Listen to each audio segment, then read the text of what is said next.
네, 여러분 안녕하십니까? 공기업 데뷔반의 조여은입니다.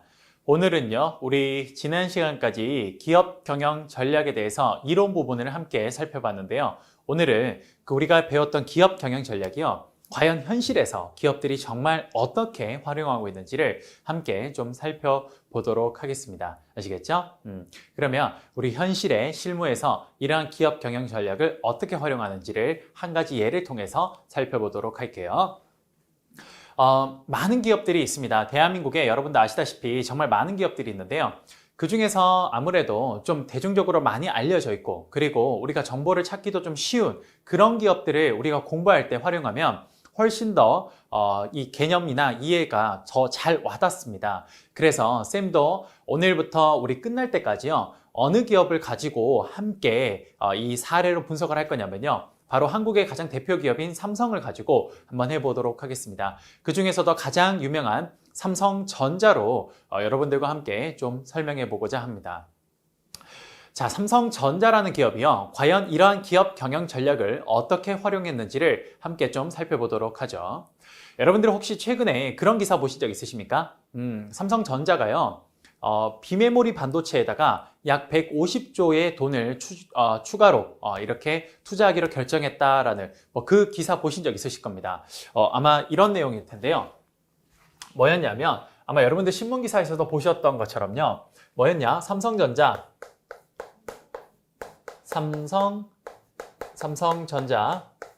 비메모리 반도체에다가 여기다 얼마 투자하기로 결정했냐면요, 정말 엄청난 돈이죠. 사실 130 몇 조인데 대략 한 150조 이렇게 해봅시다. 엄청난 돈을 삼성전자가 비메모리 반도체에 투자하기로 결정을 했대요. 왜 저런 전략적인 행동이 나왔는지를, 삼성전자가 지금부터 왜 저런 전략적인 행동을 했는지 이 우리가 배웠던 경영 전략이라는 과목을 통해서 함께 좀 살펴보도록 하겠습니다. 한번 볼게요. 우선 가장 먼저 해야 될 게 바로 이거겠네요. 뭐냐? 우리가 경영 전략이라는 걸 했을 때요, 경영 전략은 뭡니까? 기업 내부, 외부 환경을 고려해서 경쟁 우위를 확보하는 의사결정입니다. 그런데 그 프로세스가 뭐냐? 첫 번째, 목표 설정. 두 번째, 환경 분석. 세 번째, 전략 수립. 네 번째, 실행하고 평가하는 거네요. 그럼 이러한 경영 전략의 가장 첫 번째 목표 설정부터 한번 해보도록 할게요. 목표 설정에 우리가 처음 이야기했죠. 목표 설정에서 첫 번째 뭐냐? 미션을 제시해야 됩니다. 미션. 뭐냐?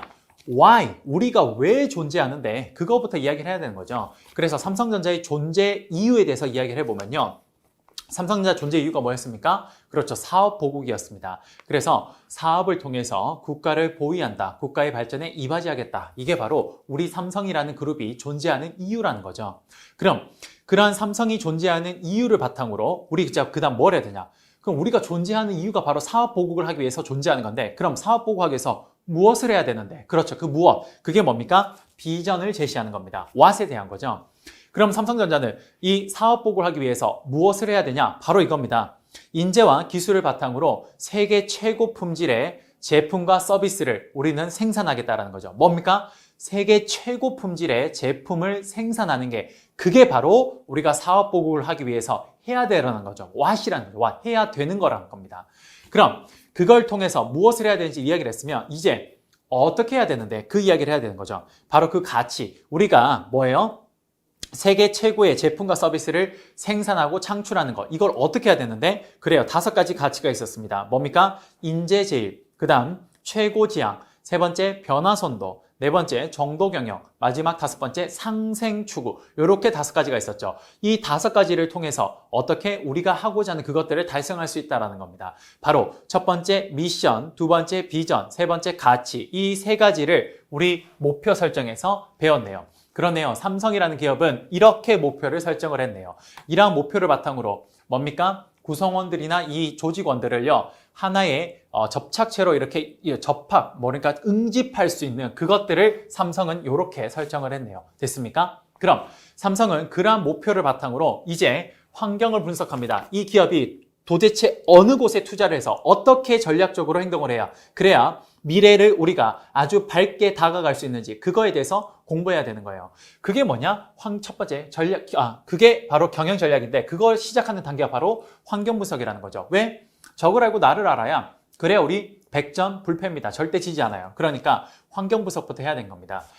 그래서 환경 분석은 크게 첫 번째 외부 환경 분석과 두 번째 내부 환경 분석이 있었죠.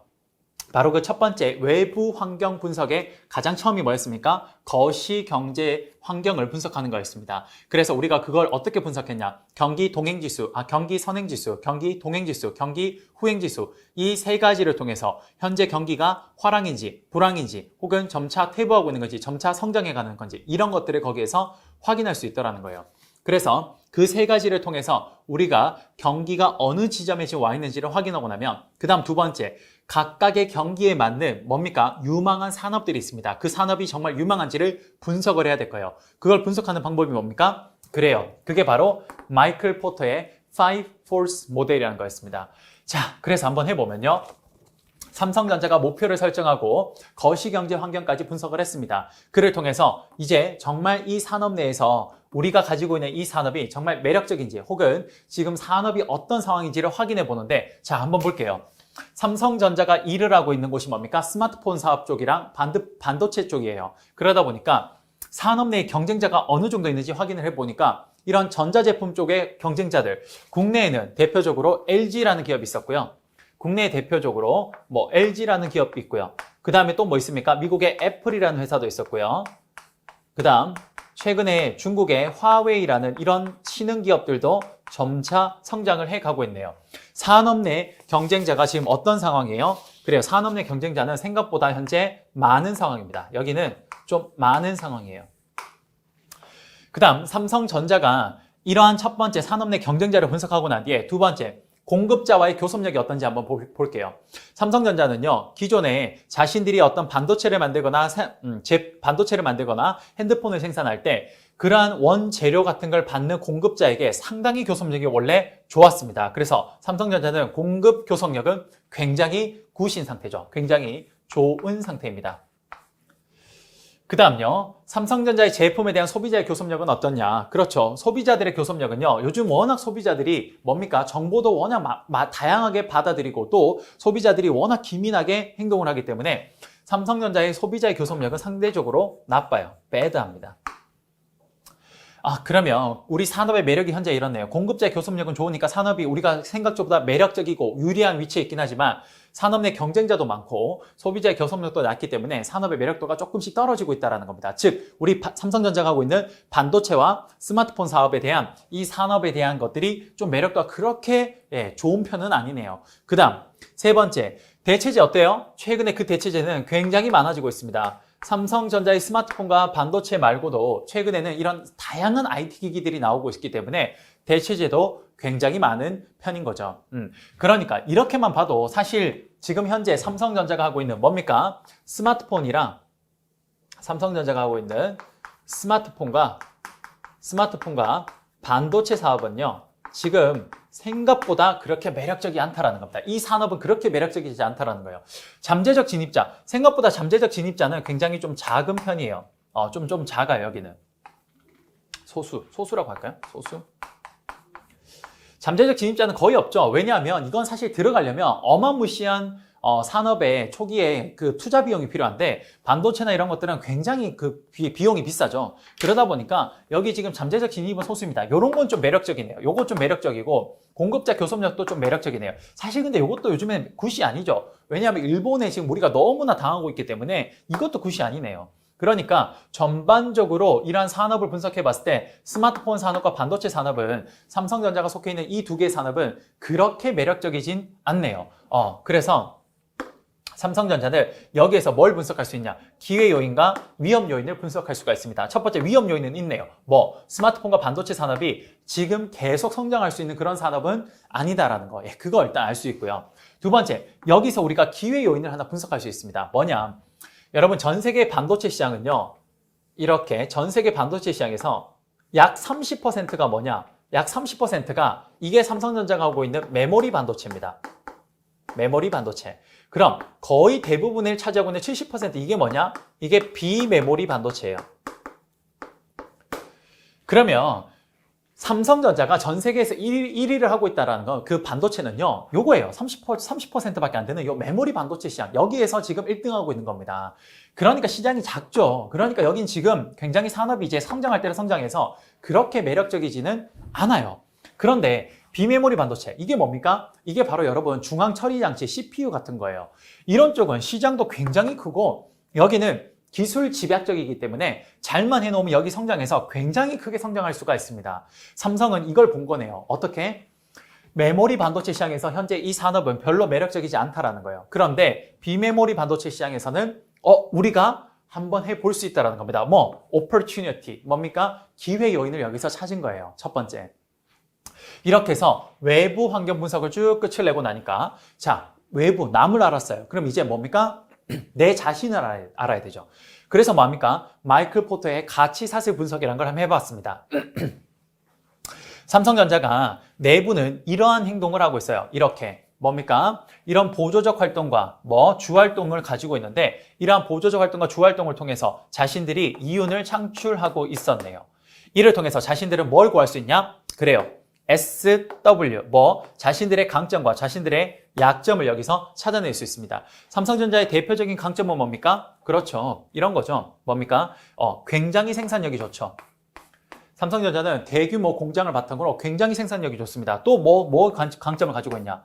이런 유통 채널이 아주 좋죠. 이러한 것들은 삼성전자의 굉장한 내부적 강점이라고 볼 수 있습니다. 반면에 삼성의 좀 약점이 뭐냐? 바로 이런 거죠. 삼성은 사실 R&D 투자가 좀 약합니다. 바로 이런 것들은 삼성의 어찌 보면 약점이라고 볼 수 있죠. 이런 것들은. 그래서 가치 사슬 분석을 통해서 우리는 뭘 구할 수 있냐? 그래요. 삼성전자의 강점과 약점을 여기서 구해낼 수 있습니다. 그래서 우리 뭡니까? 환경 분석의 외부 분석과 내부 분석을 통해서 외부 환경 분석, 내부 환경 분석을 통해서 우리는 OT와 SW, 즉 기회와 위협, 강점과 약점을 구해낼 수 있고 이 두 개를 합쳐서 우리 뭘 할 수 있냐? 그래요. 수압 분석이라는 걸 최종적으로 하게 됩니다. 그래서 우리는 수압 분석에서 이런 걸 하게 되죠. 수압 분석에서 뭡니까? 여기서 강점과 여기가 opportunity라고 할까요? 뭐라 상관없지만 opportunity와 threat, 그다음에 강점과 약점. 이랬을 때 삼성전자의 현재 강점이긴 하지만 굉장히 위험 요소가 뭐냐? 그게 지금 스마트폰 사업과 반도체 사업이에요. 이런 것들. 그다음에 삼성전자가 잘할 수 있는데 아직까지 못해서 시장을 선점하지 못하고 있는 게 하나 있네요. 그게 뭐냐? 비메모리 반도체 시장인 거죠. 그래서 삼성전자가 SO, 강점이면서 기회 요인이 비메모리 반도체 시장에 뛰어드는 이 부분이고 그 다음 강점이긴 하지만 이제 시장이 점점 침체기에 있어서 어떻게 보면 위험 요인이라 할 수 있는 게 스마트폰 사업과 반도체 사업이네요. 특히 스마트폰과 반도체 사업은 시장이 이미 거의 정점에 도달했고 그리고 특히나 반도체는요 굉장히 사이클을 많이 탑니다. 경기를 많이 타요. 그러다 보니까 삼성전자의 일정한 어떤 이윤을 창출하는데 굉장히 좀 이건 좋지 않다라는 겁니다. 그래서 삼성전자 뭐예요? 여기에다 한번 투자해보는 것도 괜찮겠구나라는 그런 생각을 하게 되는 겁니다. 우리가 여기서 뭔가 기회를 하나 발견했네요. 그럼 이걸 통해서 정말 저기에 가도 될지 이제 뭡니까? 그래요. 이 환경 분석을 통해서 이제 진짜 전략을 수립해야 되는 겁니다. 그래서 가장 먼저 해야 되는 게 뭐냐? CEO 단위에서 하는 기업 전략이었죠. 뭡니까? 여기는 방향을 설정하는 겁니다. 방향. 자, 우리가 정말 어디로 나아가야 될지 방향을 설정하는 거예요. 그래서 이 방향을 한번 설정해 보니까 이렇게 되네요. 뭡니까? 시장 점유율이 굉장히 높은데 앞으로 성장률이 낮은 바로 캐시카우에 누가 있냐? 바로 이거죠. 스마트폰 사업부랑 그 다음에 반도체 산업 이런 것들이 지금 사업부들이 여기에 지금 있는 거예요. 그러면 삼성전자는 여기에서 지금 캐시가 많이 나오고 있어서 이렇게 지원하거나 이렇게 지원할 수 있습니다. 근데 더 이상 삼성전자는 지금 최근에 있는 이런 사업부 중에 성장이 가능한 그런 사업부가 없는 거예요. 그런데 우리는 기회 요인이 있었죠. 강점이면서 기회 요인이 뭐였습니까? 그게 바로 비메모리 반도체 시장이었습니다. 그럼 삼성전자는 이렇게 BCG 매트릭스 분석을 통해서 퀘스천 마크에 있는 비메모리 반도체 시장에 적극 투자를 하는 겁니다. 여기에 이제 딱 시장에 뛰어 들어가는데 뭘 가지고 여기에다 지원을 하냐? 바로 반도체와 스마트폰에서 벌어들인 캐시카우에서 벌어들인 이 돈을 이쪽으로 지원해서 비메모리 반도체 시장을 어떻게 하겠다? 요렇게 라이징 스타로 와서 요렇게 캐시카우로 오겠다라는 요 전략을 가지게 된 거죠. 요 전략. 그래서 비메모리 반도체에 투자하게 됐다는 바로 이런 기사가 그때 나오게 된 겁니다. 이해되십니까? 그러니까 이런 식으로 투자를 해서 결국 비메모리 반도체를 라이징 스타, 퀘스천 마크에서 라이징 스타로 가서 캐시카우로 내리려는 이런 지금 전략을 가지고 있다 보니까 당연히 비메모리 반도체 시장, 여기 사업부는 앞으로 신설을 하면 어떻게 해야 될까요? 당연히 이런 사업부는 이제 키워가야 되니까 어떻게 합니까? 성장 전략을 취할 겁니다. 맞습니까? 그 다음 반면에 지금 여기서 보는 스마트폰과 반도체 사업부는 이런 사업부들은 지금 어떻게 해야 돼요? 이미 성장성이 끝났죠. 그래서 이런 사업부들은 안정 전략과 방어 전략을 추구하게 될 겁니다. 이게 가능한 이유가 BCG 매트릭스를 통해서 각각의 사업부가 어디 있는지를 확인했기 때문에 바로 각각의 성장 전략이나 방어 전략, 안정 전략이라는 걸 기업 전략을 추구할 수 있게 되는 거죠. 그럼 사장 입장에서 사장단에서 이렇게 기업이 어느 방향으로 나아가야 될지 이런 전략들을 딱 추구해주고 나면 이제 사업부에서 이거를 실제로 어떻게 해가야 될지 그것들을 설명하게 되는 겁니다. 그래서 보시다시피 지금 삼성전자의 비메모리 반도체에 투자하는 이 성장 전략은요. 당연히 뭐 할 거냐? 차별화 전략을 추구하게 될 겁니다. 삼성전자의 핵심적인 기술을 더욱 발전시켜서 이 제품을 최고의 제품으로 성장시켜서 시장에서 저 70%를 자신들의 마켓으로 가져오겠다는 거죠. 이런 차별화 전략을 하려면 삼성전자의 이 많은 기능들 중에 가치사슬 분석했던 많은 기능 중에 지금 현재 약한 이 R&D를 집중해서 키우는 거죠. 여기를 집중해서 키우면 당연히 제품의 차별화가 가능해질 겁니다. 그럼 제품의 차별화가 가능해지면 현재 있는 삼성전자 이 이윤이 어떻게 더욱 바깥으로 이렇게 확대되어서 이윤이 훨씬 더 크게 증가할 거예요.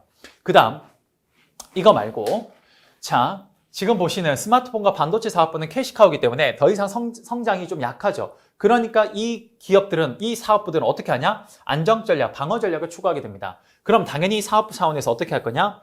원가를 절감하는 방향으로 가게 될 거예요. 그럼 원가 전략, 어떻게 하냐? 자, 원가 우위 전략을 가져가기 위해서 삼성전자는 현재 가치사슬 분석을 해보면 내부에 이러한 기능들이 있는데 여기서 어떻게 할 거냐? 그런데요. 생산의 원가를 줄이거나 혹은 유통 채널을 줄여서 물류의 원가를 줄여서 그래서 이러한 부분들의 원가를 감소시켜 이윤을 어떻게? 이렇게 안쪽으로 증가시키는 방향으로 가져갈 겁니다.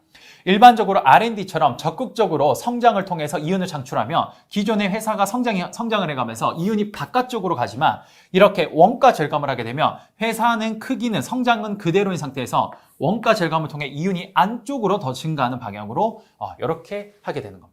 이해되십니까? 그러면 이러한 방향을 통해서 사업부 전략을 통해 최종적으로 삼성전자가 이런 전략을 추구하게 됐다면 마지막 세 번째 뭘 합니까? 마지막 세 번째 이제 기능별 전략을 하겠네요. 뭐예요? 스마트폰 사업부와 핸드폰 사업부는 원가 우위 전략을 잘 실행할 수 있도록 그렇게 밑에 실무단에서 행동을 하게 될 거고 그리고 뭡니까? 비메모리 반도체 사업부는요. 뭡니까? 차별화 전략을 추구하기 위해서 집중적으로 R&D 같은 곳에 투자를 하거나 시설 투자에 아마 아낌없이 돈을 쏟아부을 겁니다. 그래요. 이렇게 해서 실제 실행이 됐던 거죠. 그래서 기능별 전략까지 끝나면 정말 이제 실행하고 평가만 하면 되는 거죠. 이해되십니까? 그래요. 이게 바로 여러분 우리가 이때까지 배웠던 기업 경영 전략에 정말 현실, 실무에서 어떻게 적용되는지를 보여주는 하나의 사례라고 보시면 될 것 같습니다. 이해되십니까? 요것들이 우리가 전체 배웠던 내용이라고 보시면 돼요.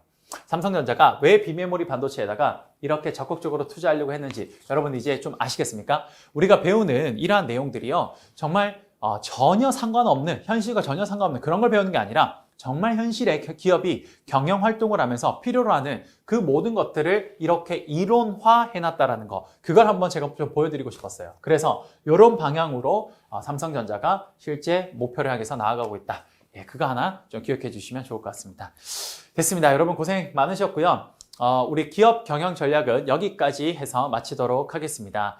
여러분들 우리 기업 경영 전략 배우셨던 거 이론 잘 정리하시고요. 그리고 다양한 이런 현실 사례를 여러분들 각각의 이론에 맞는 부분에 잘 접목을 하셔서 이해를 하신다면 여러분들 나중에 시험 준비하시는데 충분히 많은 도움이 될 거라 생각이 듭니다. 고생 많으셨고요. 또 다음 시간에 뵙도록 하겠습니다. 감사합니다.